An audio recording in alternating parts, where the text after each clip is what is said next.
우리에게 주신 하나님 말씀 사도행전 2장 43절부터 47절 말씀 한 목소리로 함께 봉독하십시다. 시작.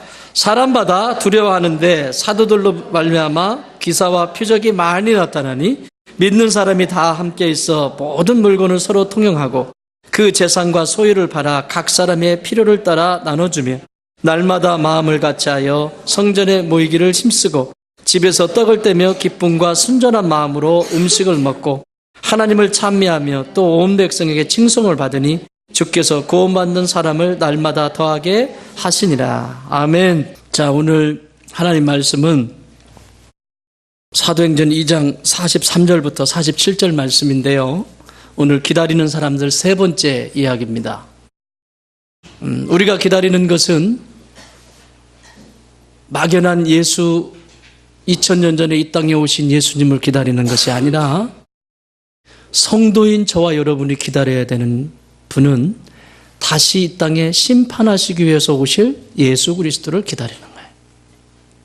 그걸 잊어버리면 안 됩니다. 심판이라고 하는 것은 두 가지입니다. 잘한 자와 잘못한 자. 그 기준이 뭐죠?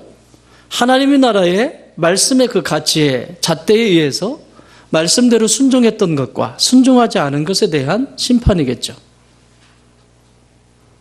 왜 심판을 하실까요? 하나님이 왜 심판을 하실까요? 나 못 살게 하려고? 아니에요. 내게 상을 주시기 위해서 심판하시는 거예요. 믿으십니까? 그리스도인에게 있어서 예수 그리스도의 심판은 그날에 주님이 오시는 그날에 내게 상을 베푸시는 상급을 베푸시는 그 놀라우신 주님을 기다리고 있는 거예요. 그러려면 우리가 지금 계속 살펴보고 있는 이 신앙의 수준을 늘 점검하고 거기에 맞추어서 내가 지금 어디 있는지 보고 움직여 가셔야 합니다. 제가 오늘 이 한 장을 다시 나눠드렸는데요. 이건 이제 오후에 여러분 영성심리 공부할 때 썼던 자료입니다. 우리가 기다린다라고 할 때 첫 번째 단계에서 그 앞에 1단계에 보면 이 사각형은 성막을 얘기합니다. 성막. 여러분 성막은 이 이스라엘 백성들에게 성막은 곧 하나님의 나라입니다. 아니 하나님입니다. 이것을 통해서 이스라엘과 만났고 만왕의 왕이신 하나님이 어디 가실 자리가 없으셔서 여기로 오셨겠습니까? 하나님이 설계하셨고 하나님께서 약속하신 대로 이 백성들을 만났던 곳이 성막입니다. 성막의 구조를 보면 크게 4단계로 나눠지게 되어 있습니다. 사각형 안에도 들어오지 못하는 1단계 바깥들, 이것은 예수 그리스도의 이름 없이 구원받지 못한 백성들에 대한 이야기입니다. 그래서 이것을 우리가 삭개오를 통해서 1단계는 살펴보셨죠. 삭개오. 돈, 세상의 가치가 제일인 이 삭개오. 그러나 그가 예수님을 만나고 구원의 문에 들어오는 2단계로 넘어서는 이 장면을 보았고요. 또 2단계에서는 구원받은 백성이 첫 번째로 해야 되는 일이 뭐다? 죽어야 된다. 죽지 않으면 그 다음으로 전진할 수가 없습니다. 그런데 오늘날 교회의 모습을 보면, 전체적인 교회의 모습을 보면 2단계에서 멈춰 있습니다. 안 죽습니다. 자기 잘난 맛을 삽니다. 이것이 마음에 안 든다고, 저것이 마음에 안 든다고. 자기 안에 있는 상처와 자기 혼돈 가운데 살아버리면서, 그리고 그것이 자기가 무언가를 잘 아는 척 하면서 살아가죠. 오늘 간증을 나눠주셨지만 간단합니다. 순종입니다. 하나님이 말씀하신 대로 그것이 내가 힘들지요. 그렇지만 순종한 그 열매를 하나님이 거두게 하신 결과입니다.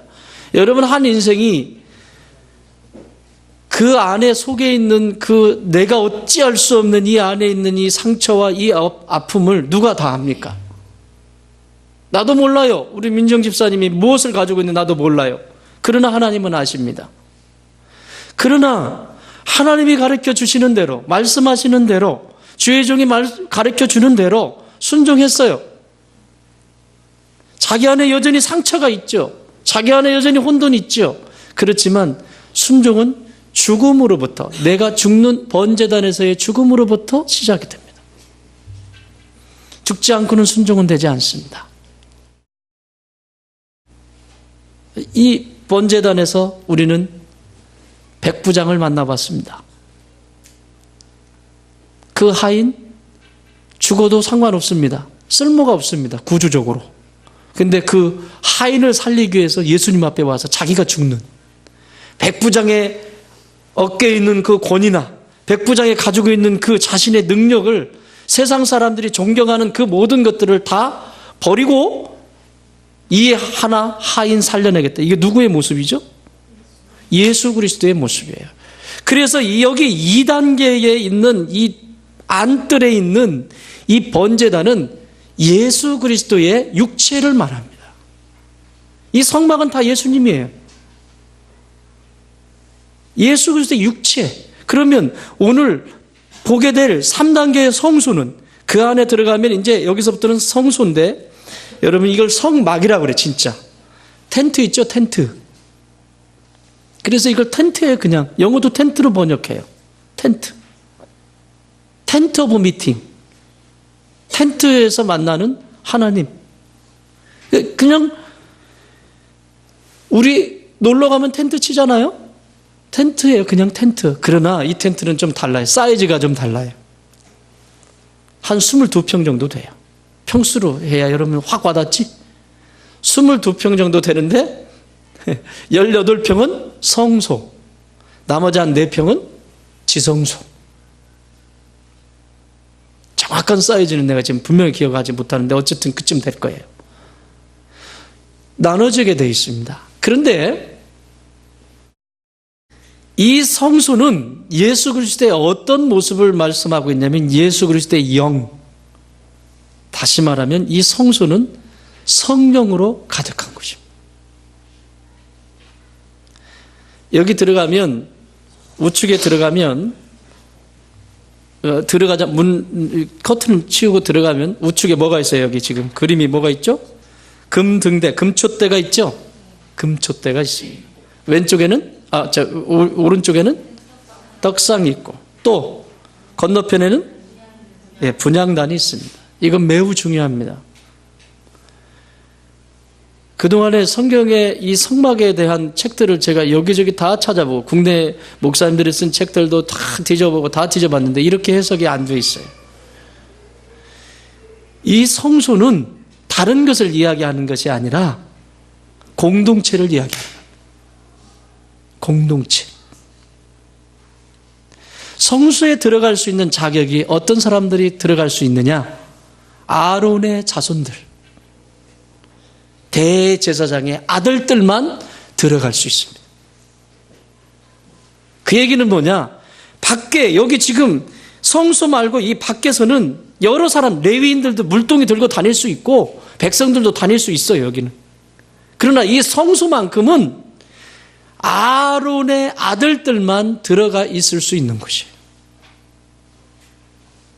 그 얘기는 선택받은 사역하는 사람들의 모임입니다. 그게 공동체입니다. 그래서 매우 중요해요, 오늘 이 본문은. 이게 교회예요, 교회. 자, 옆에 있는,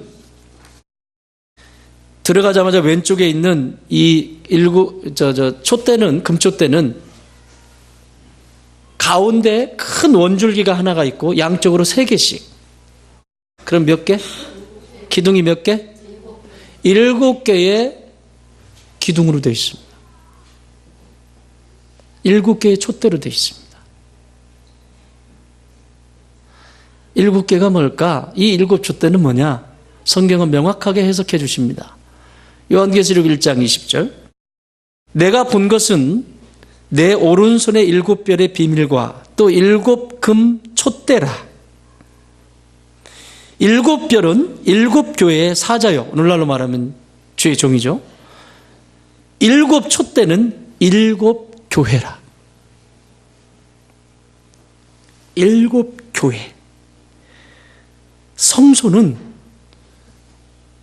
교회를 얘기하는 겁니다. 교회 공동체가 어떻게 움직여야 되는지를 이 성소 속에서 잘 가르쳐줘요. 그러면 이 교회 공동체가 어떻게 하느냐에 따라서 주님 오시는 그날에 어떻게 드려져야 되는지를 알겠지요. 어떻게 하면 되는지. 오늘 그것을 좀 살펴보려고 합니다. 하나님의 사람들은 성령님께 민감한 사람을 하나님의 사람이라고 말합니다. 따라합시다. 성령 충만한 사람은 하나님의 사람이다. 성령 충만한 사람은, 성령에 민감한 사람은 언제나 하는 방식이 있습니다. 일단 번제단에서 죽어야 됩니다.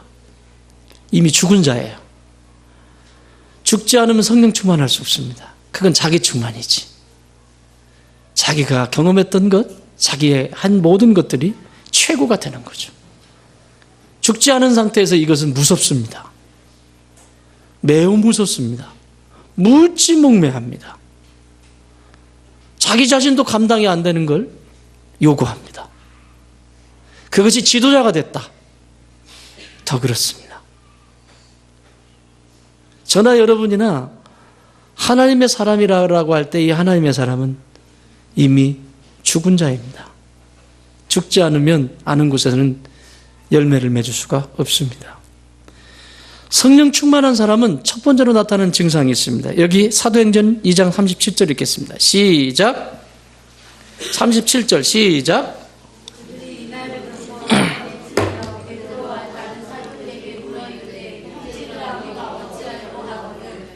뭐라고요?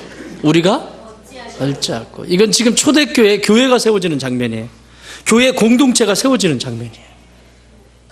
교회가 세워질 때 가장 먼저 일어난 일은 뭐냐면 성령이 임하신 거예요. 예수님의 육체가 안뜰이라면 이제 성막의 성수로 들어오면 이건 예수 그리스도의 영으로 충만한 곳인데 이 촛대의 불빛, 이 불빛은 성령님이십니다. 7교회에 7개의 불이 비춰진다고 하는 의미는 각 교회를 다스리는 분은 누구시다? 성령 하나님이시다. 할렐루야. 이 좋은 단계를 다스리는 분이 정용구 목사다? 아니다. 정용구 목사를 통해서 여러분에게 하나님의 진리가 왜곡되지 않고 흘러갈 수 있도록 통로로 쓰시는 것뿐이지, 이 교회를 다스리시고 통치하시는 분은 성령님이시다. 7개의 촛대에, 7개의 교회에 7개의 불을 밝히는 각 교회의 주인은 성령님이시다. 예수님의 영입니다. 성령님은 그리스도의 영. 그러면 성령 충만하게 될 때 그 다음에 나타나는 현상은 뭐부터 일어나요? 회개부터 일어나요. 회개하지 않는다, 아무 일도 일어나지 않습니다. 다 그렇다고, 남들도 다 그렇다고, 나는 여기까지만 할 거라고, 나는 이것만 할 거라고, 나는 저것만 할 거라고 한계도 자기가 정하게 됩니다. 하나님의 일에 한계가 있습니까? 하나님의 일에 한계가 있어요? 없습니다. 지금부터 약 3,000년 전에, 이스라엘에 3,000년 전에 하나님께서 이 교회를, 성전을 세울 마음을 부어준 인물이 있습니다. 다윗입니다.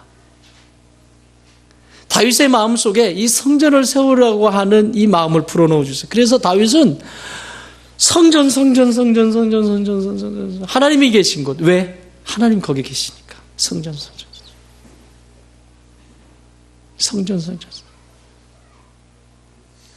그래서 그 성전을 짓고 싶은 그 간절함이 그 안에 있었어요. 그런데 하나님이 허락하셨어요? 왜요? 왜 허락하지 않았어요? 전쟁을 너무 많이 치러서 다윗에게는 그 영광을 주시지 않고 마음만 주시고 그 아들 솔로몬에게 성전을 지을 수 있는 특권을 주십니다. 근데 이 성전이 세워지면서 이 성전 속에서 수없이 많은 역사들이 일어납니다. 문둥병자들이 치유되고 회복되어지고, 국가의 기근이 찾아올 때 성전에서 회개의 역사가 일어나면 하나님께서 그 모든 어두움을 다 물리쳐 주시고, 백성들의 질병 가운데 있을 때 하나님께 회개 여기서 기도하면 그 안에서 놀라운 축복이 또 다시 한번 회복의 역사가 있지 않습니까? 이게 성전의 역사예요. 지금은 안 그렇습니까? 교회가 교회되는 데는 세 가지 조건이 있습니다. 오늘 본문은 그 얘기를 잘해주고 있습니다. 첫 번째는 함께 모일 집회의 장소가 있어야 됩니다. 두 번째는 성도가 있어야 됩니다. 세 번째는 사도, 즉 목사가 있어야 합니다. 이 세 가지 조건이 하나의 교회 공동체를 이루게 되어 있습니다. 그리고 이 공동체를 누가 다스리신다? 성령님이 다스리죠. 자기 멋대로 해석하는 거 아니에요. 하나님은 교회를 이렇게 세우세요. 근데 그 교회의 축소 모형이 어디 있냐면 이 성막 안에 들어있다니까. 오늘 여기 이 사람들이 번제단을 거쳐서 지금 성소까지 들어간 거예요. 번제단의 회개의 역사가 일어났던 거죠. 성막에서 성전이 이렇게 무너져 버리고 이스라엘 백성들이 범죄함으로 말미암아 도대체가 자신들의 방식만을 주장합니다. 예를 들면 종교의 형식은 있는데 그 안에 말씀이 없습니다. 성전은 솔로몬을 통해서 지어졌는데 점점 시간이 지나면서 이런 거야, 신앙생활은 이런 거야, 저런 거야, 수도 없이 이렇게 그것을 자녀에게 또 가르쳐주고 또 자녀 문화만 가르쳐주는, 결국 BC 721년에 북이스라엘은 그렇게 멸망했고 남유다 역시도 BC 586년에 멸망합니다.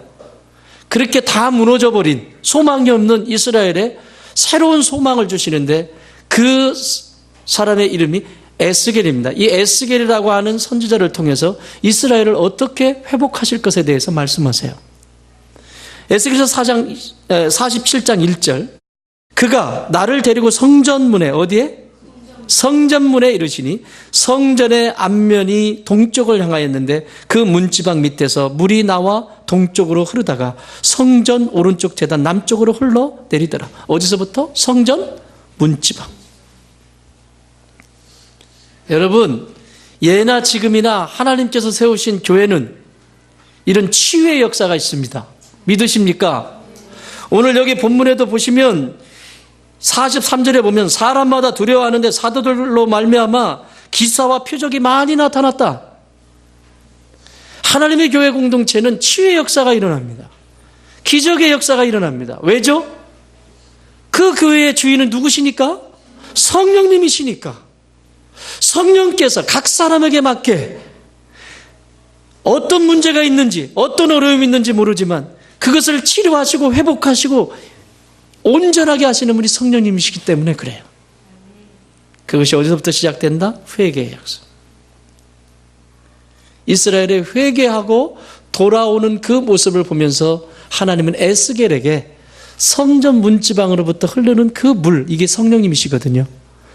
그 물이 어떻게 흘러가서 어떤 일을 일으키는지를 쭉 기록하고 있는 게 에스겔서 47장 얘기입니다. 물이 흐르는 곳마다 살아나는 역사가 일어납니다. 흘러가는 곳마다 죽어있는 땅이 살아납니다. 여러분, 성령님이 여러분 가정 속에 임하면 여러분 가정이 회복되기 시작합니다.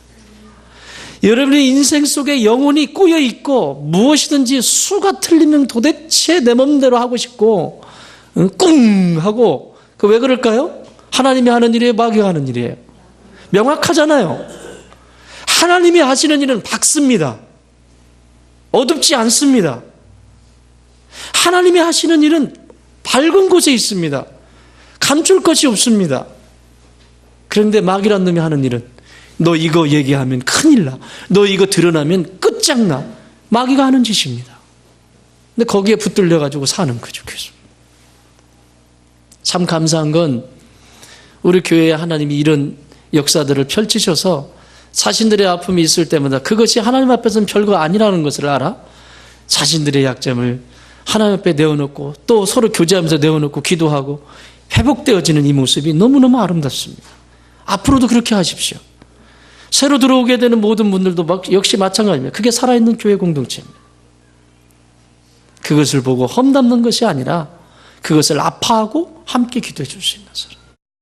이게 성수에서 일어나는 일들입니다. 이것이 회개의 역사, 놀라운 축복의 역사입니다. 이렇게 성령이 충만할 때 어떤 일이 일어나냐? 사람들의 마음속에는 이런 일이 납니다. 46절 시작.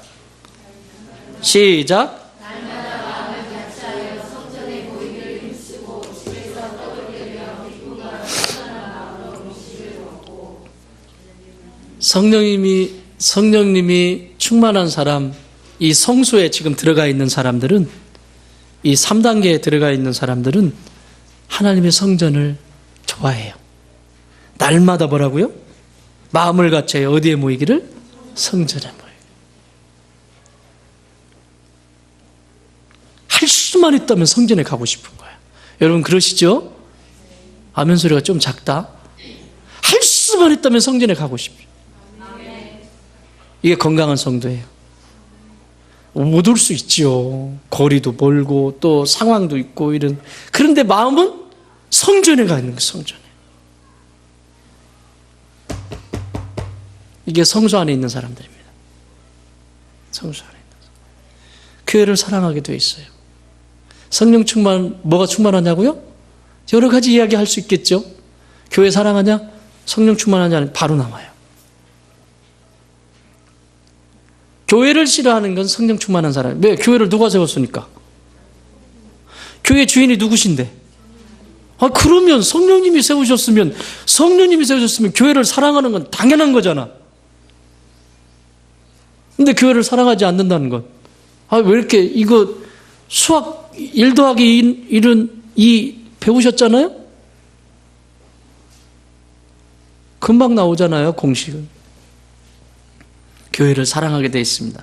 사랑하게 되면 어떤 일이 일어나냐? 오늘 아까 읽었습니다마는 43절에 보면 사람마다 두려워하는데 무슨 일이 일어나? 기사와 피족들이 일어나고, 또 44절에서는 믿는 사람이 다 함께 있어 모든 물건을 서로 통해. 이건 단순히 물건만을 이야기하는 게 아니에요. 오늘날로 바꿔서 재해석하면 아까워하지 않는 거예요. 하나님의 교회에 예를 들면 이번에 우리 장학 선발 이거 했잖아요. 하면 더 드리고 싶은 거야. 막 더 목사님 다발 싸 짊어지고 와야 되는 거야. 이런 건 목사가 먹니? 나 10원 목사님 이거 장학 진짜 그러고 들고 오셨어요. 들고 오셨는데 100만 원 모아졌더라고요. 세상에 참 호주머니 아무것도 없어. 내가 봐도 참 이게 큰데 봉투다 넣어가지고 목사님 쬐끔이지만 이번에 장학 시험 하는데 장학금에 보태주세요. 보태줘야 될 사람이야. 보태줘야 될 사람. 여러분, 하나님이 기뻐하는 일은 돈 있다고 되는 줄 아세요? 웃기지 마세요. 성소에 있는 사람만 가능합니다. 바깥들에 죽을까 말까, 지금 여기서 죽을까 말까, 번제되는 내가 죽을까 말까, 물두멍도 못 갔어. 오늘날 교회의 수준은 지금 2단계 수준밖에 안 돼요. 나는 우리 교회가 이런 단계가 안 되길 바라요. 그럴 것 같으면 교회 세울 필요도 없어. 10년 됐는데 그럴 것 같으면 교회들 많은데 뭐하러 똑같은 교회 그러고 갑니까? 목사 앞으로 먹을 것 없어가지고 그럴까 걱정하지 마. 여러분 사례 주셨어요? 걱정하지 마세요. 그냥 하나님 먹여주셨으니까 또 먹여주실 거예요. 그런 걱정은 흔들들만. 우리 적어도 성소 이상의 교회를 세우십시다. 번제전에서 죽을까 말까. 죽지를 못하니 그 뒤에 물두멍은 뭐냐면 매일매일 내 삶을 비춰보면서 또 내가 다듬어야 될 때는 어딘가 이걸 봐야 되는 곳이거든요. 그것까지 가지도 못하죠. 마당에서 돌아다니는 거야. 이 마당에서 계속. 무슨 일이 일어나겠습니까? 거기서. 아무 일도 일어나지 않습니다. 믿는 사람들이 다 함께 서로 이걸 막 아까워하지 않고 막 하고요. 45절에서는 자신의 재산과 소유를 팔아서 각 사람의 필요를 따라 서로 나눠주고, 이게 교회의 모습이라고. 이게 얼마나 답답하면 저기 지나가는 사람이 들렸다가 장학금을 주고 가냐고. 참, 봤어? 그런 게 지나가는 사람이 내년에는 많이 합시다. 마음으로 기도하면서 지금부터 준비하세요. 많이 합시다. 12월 시험 다 끝나고 보기로 했는데 주일날 오후에 보기로 해서 다 참석하게. 내가 이번에 스케줄 계획표 짜면서 학생들 시험 다 끝나고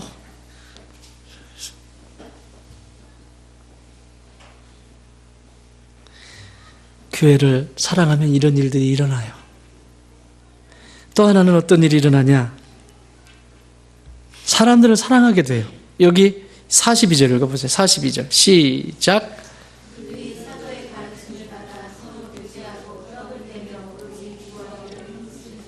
형제자매를요 너무너무 사랑하게 돼 있어요. 성막은 크게 성수와 지성수로 이렇게 분리가 되잖아요. 근데 이 성수 안은 대제사장인 아론의 아들들만 들어간다고. 그 아들들이 그 안에서 뭐 하냐? 성령 충만한지 이거 불 점검하고 향 태우고, 그리고 중요한 일을 하나 합니다. 아론을 중심으로 해서 뭐를, 우측에 있는 떡이 12덩어리가 이렇게 있는데 그 떡은 누구만 먹을 수 있다? 아론의 아들들만 먹을 수 있는. 가지고 나올 수 있다 없다? 이 떡은요 공동체를 얘기하는 겁니다. 12지파. 그 공동체를 자신들의 가슴에 품고 확 아론이 지시하는 대로 서로서 얼굴 보면서, 이번에 이게 좀 부족했어요. 이번에 이렇게 했어요. 아버님 이건 좀 어떤 것 같아요? 그러면서 그들만이 누릴 수 있는 특권이에요. 자, 이걸 오늘날로 해석해 볼까요? 교회 안에도요, 여러분 이제 2017년이 되는데 내년에 다 봉사 하나씩 다 하세요. 이 말씀이 왜 중요하냐면 봉사하지 않는 사람은 신앙이 성장하지 않습니다. 전혀 않습니다. 이게 성경이 말하고 있는 말씀입니다. 이 성수의 아론의 아들들은 이스라엘을 위해서 봉사하는 자들입니다. 그러니까 비밀도 그들만이 아는 거예요. 그들만이. 오늘날로 말하면요, 교회에서도 사역을 중심이 돼서 사역을 막 하시는 분들 있잖아요. 이분들은 지금 성수 안에 들어온 거예요. 죽지 않으면 못 들어와요. 여러분 담임 목사가 좀 까다롭습니까? 기어 그러면 기어야 되고, 가 그러면 가야 되고. 그게 기본적으로 순종이 되니까 움직여 가는 거죠. 그런데 바깥들에 있어 보세요. 거기 안뜰이지만 성막 밖에 있는, 여기 지금 2단계에 있는 이 안뜰에 있다고 생각해 보세요. 봉사가 될까요? 안 됩니다. 여전히 안 죽어서. 물을 떠다가 나르기는 하겠지. 그렇지만 여기는 시끄러운 자리예요. 그러나 성수는 조용한 자리입니다.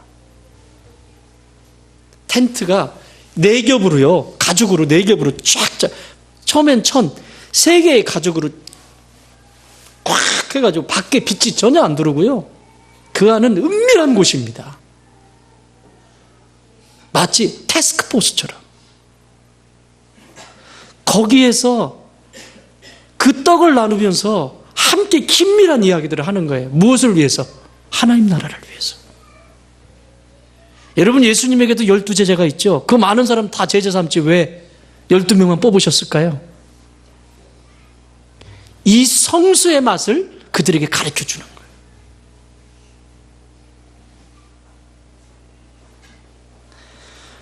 이 성수에서 이 맛을 누리게 돼요. 이 맛을 누리게 되는 거야. 서로 하면서 막. 사랑하는 여러분, 안뜰에만 있지 말고 성수로 들어오시기 바랍니다. 누구든지 들어올 수 있습니다. 겁먹지 말고. 할까 말까 할까 말까. 왜 그럴까? 안 죽겠다는 얘기지. 죽기 싫으니까. 간단해. 그런데 여기에 중요한 단어가 하나 있습니다. 42절 한 번 더 읽겠습니다. 시작. 그들이 사도의 가르침을 받아 서로 교제하고 떡을 떼며 오로지 기도하기를 뭐하니? 근데 그 기도하기 앞에 무슨 단어가 있어요? 오로지. 자, 여기 분향단은 기도예요. 기도. 그 안에서 아론을 중심으로 해서 이렇게 함께하고 있는 아들들이 함께 연합되어지고 하나 되어지는 것은 무슨 소리다? 기도의 소리예요. 기도의 소리. 근데 그 기도 앞에 무슨 단어가 있어요? 오로지. 나는 이 오로지라고 하는 단어에 꽂혔어요. 그래서 찾아봤어요. 두 단어가 합성해. 두 단어가 합쳐졌어요. 프로스라고 하는 말과 칼테레오라고 하는 이 두 단어. 프로스라고 하는 단어는 바로 옆에 이렇게 전치사예요. 바로 밀착되어 있는 상태. 이렇게 곁에 딱 붙어 있는 상태. 이게 프로스야. 여기 칼테레오라고 하는 이 말은요, 영어로는 to be strong. 그러니까 아주 강력하게 딱 붙어 있는 상태. 오로지. 그럼 이게 두 단어를 합쳐보면 어떻겠어요? 무슨 단어가 나올까? 그냥 읽으면 돼. 프로스 칼테레오. 프로스 칼테레오. 이 단어의 뜻은 한번 따라해 볼래요? 오직 한 가지 일에 고집하다.